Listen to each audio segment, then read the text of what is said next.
Hello, everyone. Rachel Weaver here. I am on faculty and staff at Lighthouse Writers Workshop. I've been making a series of videos where I asked Jenny Shank to review some books for us. Jenny is on faculty at Lighthouse, and she's also on faculty at Regis University in the MFA program.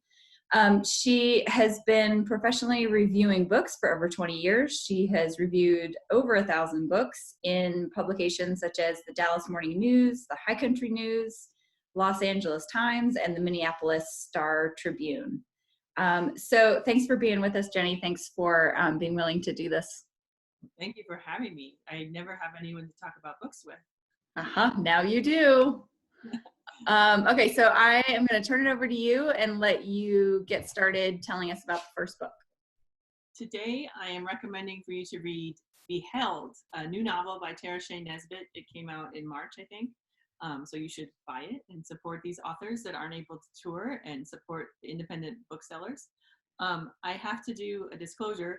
I know TaraShea and I like her a lot, but I wouldn't recommend a bad book to you because I wouldn't do that to you. This is an awesome book. It's set in the Plymouth colony in the 1600s, and it's about the first murder among the Plymouth colonists. So TaraShea worked from a few historical details. It's interesting because a lot of the journal of the governor, William Bradford, didn't have that much detail about some things that were really interesting. Like, for example, his first wife, his first wife was Dorothy. She fell off the Mayflower while it was docked in Cape Cod and died. And it doesn't even say anything about, like, he barely mentions it in his journal. And so that's one of the characters that TaraShea explores. And the murder, John Billington killed another man. And the man who was killed, his name isn't recorded and it's barely mentioned.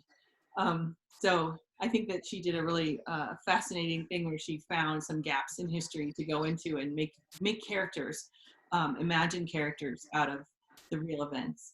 I like to recommend books for my writing students that help them and inspire them for what they're writing. And I think this is a really good book to read if you're writing historical fiction. Hopefully you won't be intimidated by how brilliant and beautiful the writing is, because it really is. But I think you can take a number of her techniques that will help you get through your own historical novel. For example, so she did a lot of research, tons. She writes about it in the afterword, but it's really lightly applied in each chapter. And the chapters are often very short. They're often just like one scene, one dramatic scene. So you can think about it. I don't need to know the name of every kitchen implement in the time period I'm writing about. What I really need to know is just a few parameters, and then I need to write about the characters' hearts and write about the drama between them and the rivalries. And the other thing that technique she used that I think would be helpful is she's mainly focusing in on just a couple of days. There's a few flashbacks and there's a little bit of afterward, but it's mostly just on a few days right leading up to the murder and after it. And I think that helps when you're dealing with a huge swath of time to think, okay, but I just have to create 3 days of that time and I can do that. So I think if you tell yourself these techniques, it will get you through your draft of your historical fiction.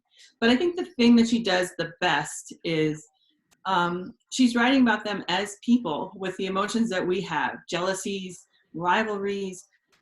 Many of them have lost children or lost loved ones because the conditions were so harsh. So she just writes about grief and loss and what that's like. And so if you have any of those experiences that you could draw on, I hope you don't, but maybe you do, you can use that for your historical characters. So you don't have to always get the name of the ladle they're using right. You can get their hearts right, and people will stay with you if you get that right. So she has a number of perspectives in here. The main two first person perspectives are two women. One is the second wife of William Bradford, and her name is Alice. And she was friends and really loved his first wife, Dorothy, back in England. And so she's always wondering about what happened to her. And she's a really sensitive observer from the Puritan side of things. And then the other thing she captures, which I didn't know too much about, is apparently when the Puritans came over, they came over with a lot of other people too that were not Puritans. They were indentured servants that served them. So there was like this hierarchy, and they were different religions, and they didn't follow the strict practices that the Puritans followed. And so there was definitely a pecking order, there was jealousy, there was people feeling wronged, and she weaves that all into this murder that happens. And I just wanted to show you how well she captures the voices of the time. And one of my favorite characters is Eleanor Billington, who's the wife of John Billington, the man who committed the first murder. And they were commoners in England. They were not Puritans, they were Anglican. And so when they first came over, they had to serve as indentured servants for the Puritans. And then they fulfilled their time, but they're still not being treated as equals to the Puritans. So I just want to read a couple of paragraphs from the first time that we meet Eleanor. She's in her house, and she looks across the way, her neighbors, the Puritan ladies who disdain her. I'm leaving my house, right? John and our son already out in the fields. I'm getting the logs, as one doth, minding my own, when those three steely faces turn to me. Oh, their chaste little bosoms, their pious little smiles, women who think they are better than us, the servants. But we weren't their servants, nay, not any longer. 1 year out of indentured servitude, but watching them look at me, you'd never know it.